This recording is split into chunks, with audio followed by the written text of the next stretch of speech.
So our next speaker is a very important speaker. His name is Jacques Durand. He's from the Sierra Club. So listen up to this guy. He is our environmental steward. He takes care of the environment. He wants to speak to you about fluoridation, about the actions that Sierra Club, Loma Prieta chapter has taken on this issue. This is a very important issue too, because Jacques and his partner Katja from the Loma Prieta Sierra Club are working very diligently to spread awareness about what's happening in San Jose. What's happening in San Jose is they're about to be fluoridated in the next couple years.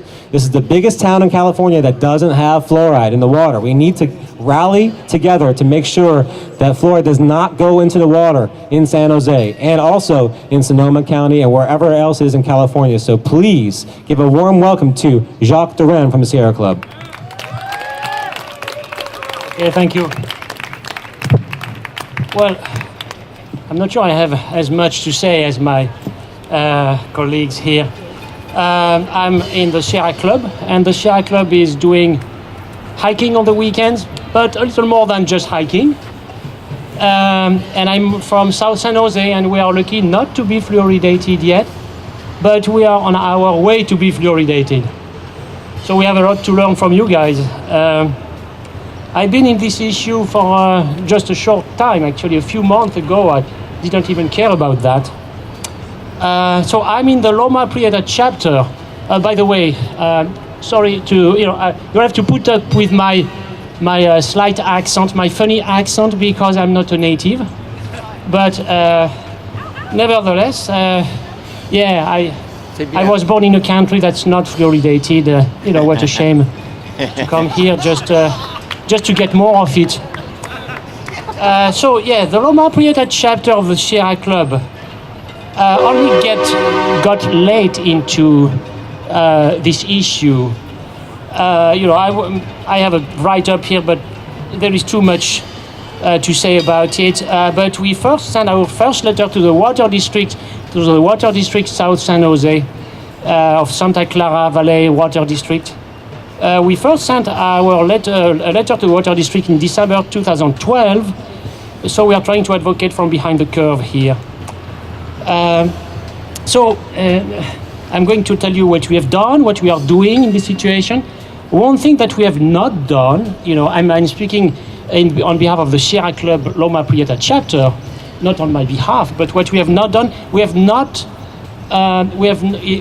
come out with a statement against fluoridation. But we are looking at the process that is used to, fluoridate. We are very concerned about the environment, of course, and that's where we are focusing in the Sierra Club. We stay neutral about the science of fluoridation. There are other people who are much more knowledgeable than I am here. Just letting you know about the National Sierra Club policy on fluoride, because there is a policy. The first point of this policy is that before a water supply is fluoridated, there should be a local assessment on the impact on the aquatic ecosystem, basically an environmental impact study.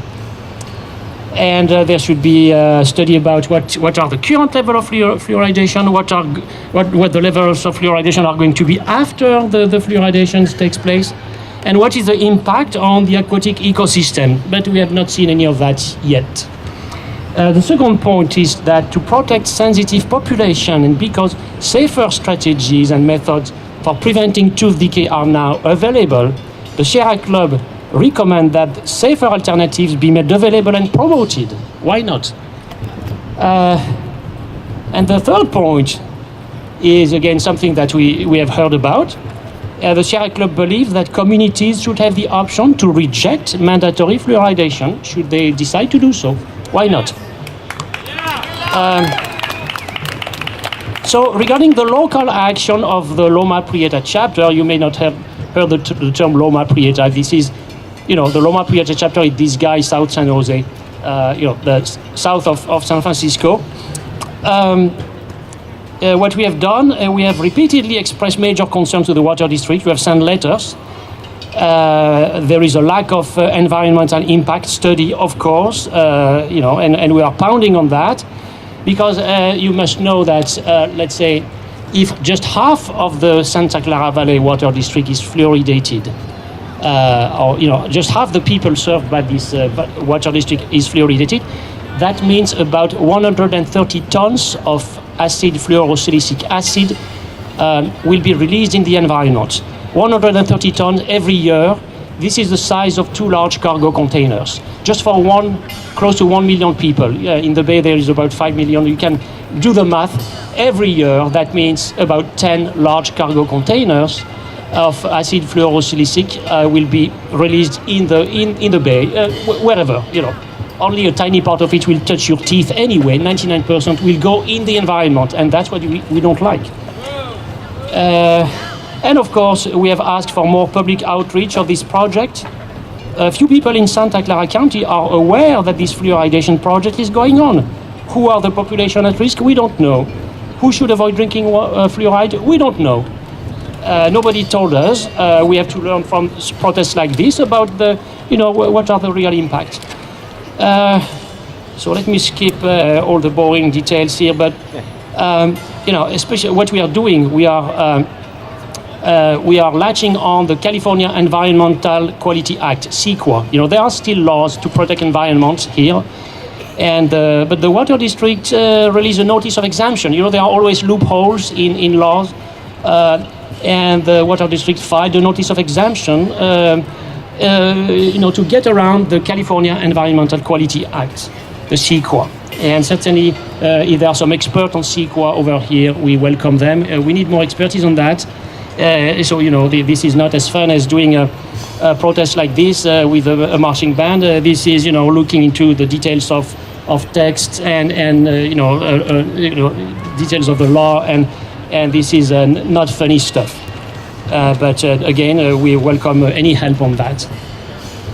We have been lucky to get a letter published in the San Jose Mercury News, an editorial letter criticizing the way the Water District project was going on, not taking position on fluoride, but criticizing the way the lack of environmental impact study, and so on. I think that I will skip all the rest for you guys. But I have more to tell you if you can join me later. We are doing outreach. We are talking to other media outlets. We are updating our page on our webpage on the Sierra Club chapter. We are definitely trying to do some advocacy inside the Sierra Club because not every chapters of the Sierra Club are quite aware of what's going on. Other Sierra Club chapters have taken a much stronger position than we did so far. In Portland, in Davis, the Sierra Club has come out strongly against. But so far, we have a moderate position. But we rarely look at the environmental impact, and that's really, for us, it's a time bomb. All this fluorosilicic acid released in the Bay. How long will the environment be able to take it? We don't know. So thanks you for talking to you today.